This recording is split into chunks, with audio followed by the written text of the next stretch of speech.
गुरु पूर्णिमा का दिन हिंदू धर्म में विशेष महत्व रखता है। आषाढ़ माह की पूर्णिमा जो कि गुरु पूर्णिमा के नाम से जानी जाती है और यह शुभ तिथि आने ही वाली है। ऐसे में जो भी आपकी मनोकामना है जो काफ़ी दिनों से पूरी नहीं हो रही है, आप आर्थिक दृष्टि से परेशान हैं, संतान प्राप्ति के योग नहीं बन पा रहे हैं, पुत्र प्राप्ति की चाह है लेकिन पूरी नहीं हो पा रही है, तो ऐसे में आप आषाढ़ माह की पूर्णिमा के दिन कुछ साधारण से उपाय जरूर करें। क्योंकि जब हम सही तिथि पर सही तरीके से उपाय करते हैं, व्रत रखते हैं, पूजा पाठ करते हैं, दान पुण्य करते हैं, तो हमारी जो मनोकामना होती है वो बहुत जल्दी पूरी हो जाती है। हमारी कुंडली में जो अशुभ ग्रह की स्थिति होती है जिसके कारण हमारी जो संतान प्राप्ति में बाधाएं आ रही होती हैं वो बाधाएं भी दूर हो जाती हैं। गुरु पूर्णिमा का दिन गुरु और शिष्य के लिए बहुत ही शुभ दिन माना जाता है। ऐसे में आप भी जो भी आपके गुरु हैं, जिनसे आपने गुरु दीक्षा ले रखी है, या अगर आपके गुरु नहीं हैं तो आपके जो माता पिता हैं या जिससे भी आपने अपनी ज़िंदगी में कभी अच्छा सीखा हो, उसके प्रति आपको गुरु पूर्णिमा के दिन कुछ ना कुछ जरूर करना चाहिए। आप उनके नाम से दान कर सकते हैं। अगर आप उनसे मिलने जा पाएँ तो उनका आप पूजन करें, उनका आप आशीर्वाद लें, क्योंकि गुरु के आशीर्वाद के बिना कोई भी कार्य जो है संभव नहीं हो पाता है। हमारे हिंदू धर्म में गुरु को ईश्वर से भी अधिक उपाधि दी गई है, तो ऐसे में आपको भी अपने गुरु का आशीर्वाद गुरु पूर्णिमा के दिन जरूर करना चाहिए। इसके साथ ही अगर आपको संतान प्राप्ति में बाधाएं आ रही हैं तो आपकी कुंडली में गुरु ग्रह कमज़ोर होना बताया जाता है। जब भी जो आपके सुखी वैवाहिक जीवन में कमी है, पति पत्नी में नहीं बन रही है, घर में आप जो है आर्थिक दृष्टि से परेशान हैं, संतान प्राप्ति की अभिलाषा पूरी नहीं हो पा रही है, तो ऐसे में आप गुरु ग्रह बृहस्पति को मजबूत जरूर करें। अगर आपकी कुंडली के पंचम भाव में गुरु ग्रह मजबूत होगा तो आपकी संतान प्राप्ति के प्रबल योग उसी दिन से बनने शुरू हो जाएंगे और पुत्र प्राप्ति के भी जो आपकी अभिलाषा है वो निश्चित रूप से पूरी होगी, क्योंकि गुरु ग्रह का मजबूत होना बहुत जरूरी बताया जाता है। तो आपके पास गुरु ग्रह को मजबूत करने का सबसे अच्छा मौका है गुरु पूर्णिमा का दिन। गुरु पूर्णिमा का दिन आप अपनी कुंडली में गुरु ग्रह को मजबूत कर सकते हैं। ब्रह्मा विष्णु महेश तीनों की आप इस दिन पूजा अर्चन करें, विशेष उपाय करें, व्रत रख सकते हैं तो व्रत जरूर रखें, क्योंकि आषाढ़ माह की जो पूर्णिमा होती है वो सबसे शुभ पूर्णिमा मानी जाती है। वैसे तो जितनी भी पूर्णिमा होती हैं और पूर्णिमा का जो व्रत होता है वो निसंतान दंपतियों के लिए बहुत ही लाभकारी व्रत माना जाता है। पूर्णिमा के दिन व्रत रखने से आपके वंश की वृद्धि होती है, गुरु भगवान का आशीर्वाद आपको प्राप्त हो जाता है, लक्ष्मी नारायण की कृपा आपके ऊपर हमेशा रहती है। तो इस बार की जो आषाढ़ माह की पूर्णिमा है, जो गुरु पूर्णिमा है, वो 10 जुलाई गुरुवार के दिन होगी। गुरुवार का दिन जो कि श्री हरि विष्णु को समर्पित है और पूर्णिमा का दिन भी सत्यनारायण भगवान की पूजा के लिए माना जाता है। तो ऐसे में आपके पास बहुत ही अच्छा मौका है। 10 जुलाई के दिन आप कुछ साधारण से उपाय जरूर करें। इस बार की जो गुरु पूर्णिमा है वो 10 जुलाई को रात्रि में 1:45 पर शुरू हो जाएगी और इस तिथि की समाप्ति 11 तारीख को रात्रि में 2:01 पर समाप्त होगी। ऐसे में उदय तिथि के अनुसार 10 जुलाई गुरुवार के दिन जो है गुरु पूर्णिमा का व्रत मनाया जाएगा, दान पुण्य किया जाएगा। जो व्रत रखेंगे, जो व्रत की पूर्णिमा है वो भी गुरुवार के दिन ही होगी, यानी कि 10 जुलाई के दिन ही होगी। तो किस तरीके से निसंतान दंपत्ति उपाय करेंगे, क्या आप नियम अपनाएंगे, इसकी संपूर्ण जानकारी आपको इस वीडियो में दी जाएगी। लेकिन आगे वीडियो शुरू करने से पहले हमेशा की तरह आपसे मेरा निवेदन है कि अगर अभी तक आपने मेरा चैनल धर्म ज्ञान पथ को सब्सक्राइब नहीं किया है तो चैनल को सब्सक्राइब जरूर कर लीजिए। वीडियो पसंद आए तो लाइक कीजिए और कमेंट बॉक्स में विष्णु सहस्त्र नाम में से कोई सा भी एक प्यारा सा नाम विष्णु भगवान का जरूर लिखिए। आप लक्ष्मी नारायण लिख सकते हैं या विष्णु भगवान का कोई सा भी प्यारा सा नाम लिखने से आपके ऊपर श्री हरि की कृपा हमेशा बनी रहेगी और आपको मनचाही संतान की प्राप्ति होगी, घर में खुशियों का आगमन होगा।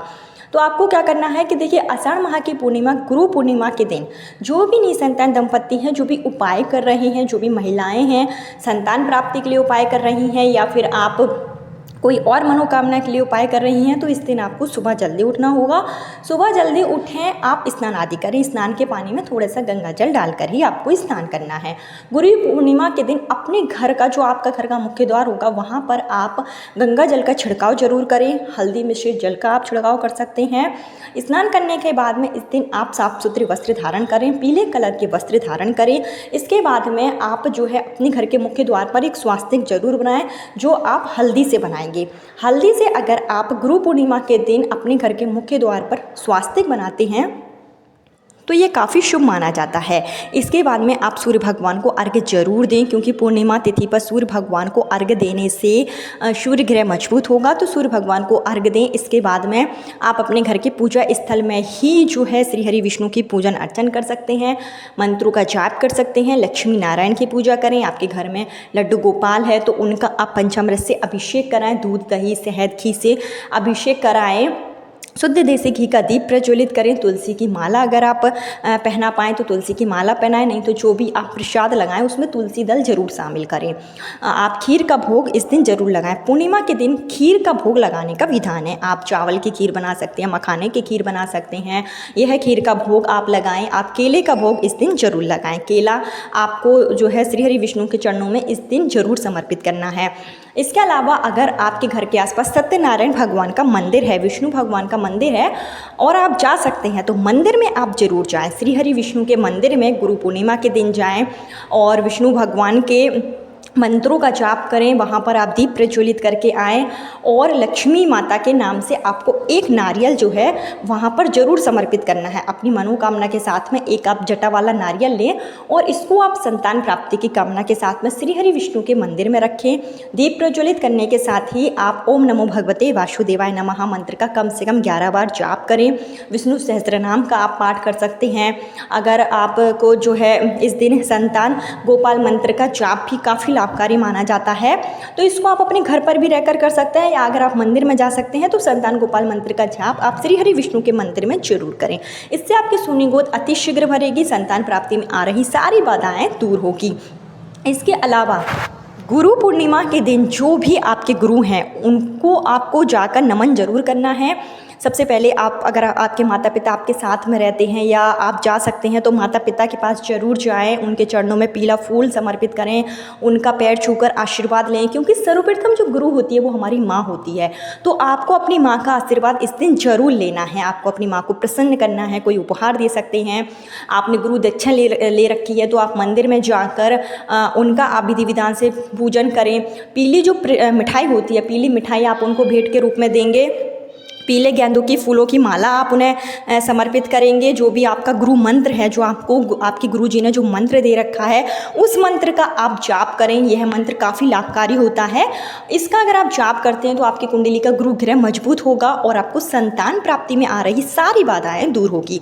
पीपल के वृक्ष की भी पूजन करना इस दिन काफ़ी शुभ माना जाता है, क्योंकि पीपल के पेड़ को पूजनीय वृक्ष माना गया है और साक्षात श्री हरि विष्णु का इसमें वास होता है।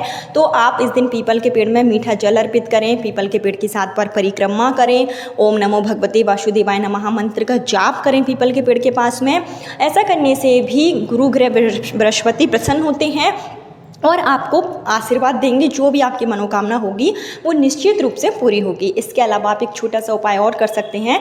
जो भी आपकी मनोकामना है, संतान प्राप्ति, पुत्र प्राप्ति को जो आपकी मनोकामना है उसको आप एक सफ़ेद कलर के कागज में लिख लें, और नहीं तो अगर भोजपत्र आपको मिल जाए, भोजपत्र आपको किसी भी पूजा शॉप पर 10 से 15 रुपये में आसानी से मिल जाएगा, तो एक भोजपत्र लेकर आए।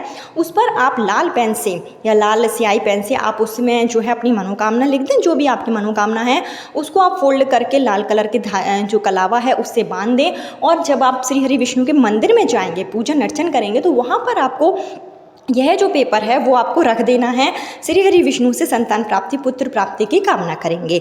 इसके अलावा आप एक पान का पत्ता लें और पान के पत्ते पर 5 आपको हल्दी की जो गांठ है वो रखना है, और यह पान का पत्ता आपको अपनी मनोकामना बोलते हुए, अपना नाम और गोत्र बोलते हुए श्री हरि विष्णु के मंदिर में जाकर समर्पित कर देना है। ऐसा करने से भी कुंडली का गुरु ग्रह मजबूत होता है, और पंचम भाग जो कि संतान प्राप्ति का भाग होता है कुंडली में, तो आपका जो पंचम भाव में जो भी अशुभ ग्रह की स्थिति होगी वो समाप्त हो जाएगी और गुरु ग्रह मजबूत होगा, जिससे कि आपके वंश की वृद्धि होगी।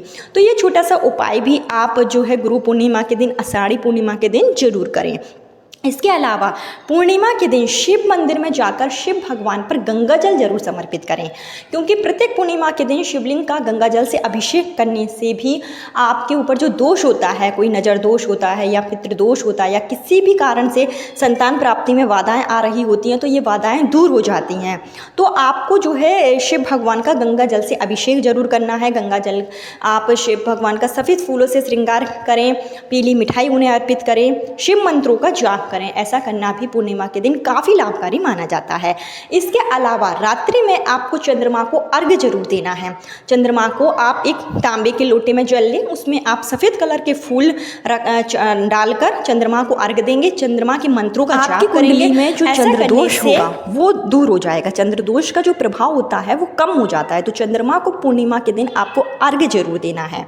चंद्रमा को आप पूर्णिमा के दिन अर्घ्य देंगे, चंद्रमा के मंत्रों का जाप करेंगे। ओम ऐं क्लीं सौम सोमाय नमः, इस मंत्र का आप जाप कर सकते हैं। चंद्रमा को इस दिन आप सफ़ेद मिठाई अर्पित करें। ऐसा करने से चंद्रदोष तो दूर होगा ही, साथ ही साथ आपके ऊपर जो भी अशुभ ग्रह की स्थिति होगी वो भी दूर हो जाएगी और आपके वंश की वृद्धि होगी, आपकी सूनी गोद अति शीघ्र बढ़ जाएगी। इस दिन आप जो है किसी ब्राह्मण को दान दे सकते हैं, अन्न का दान दे सकते हैं, जो मौसमी फल हैं उनका आप दान दे सकते हैं। जितना हो सके छोटी छोटी चीज़ों का दान आप जरूर करें, क्योंकि पूर्णिमा के दिन किया गया दान से आपको जो है शुभ फल की प्राप्ति होती है, आपके पितृ भी आपसे प्रसन्न होते हैं। तो 10 जुलाई बहुत ही शुभ दिन है, गुरु पूर्णिमा है। आपको अपने गुरु का आशीर्वाद भी लेना है। गुरु जी नहीं है तो आप गुरु ग्रह बृहस्पति के नाम से दान पुण्य कर सकते हैं। विष्णु भगवान की पूजन अर्चन करें। लक्ष्मी नारायण के मंदिर में जाकर आप जो है चीज़ों को भेंट कर सकते हैं, ब्राह्मण को दान दे सकते हैं। ऐसा करना काफ़ी शुभ फलदायी माना गया है। आपकी सूनी गोद अति शीघ्र भरेगी, संतान की प्राप्ति के प्रबल योग बनेंगे। पुत्र प्राप्ति की चाह है तो वो भी बहुत जल्दी पूरी हो जाएगी। कल फिर मिलती हूँ नए वीडियो नए उपाय के साथ। जब तक के लिए ओम नमो भगवते वासुदेवाय नमः।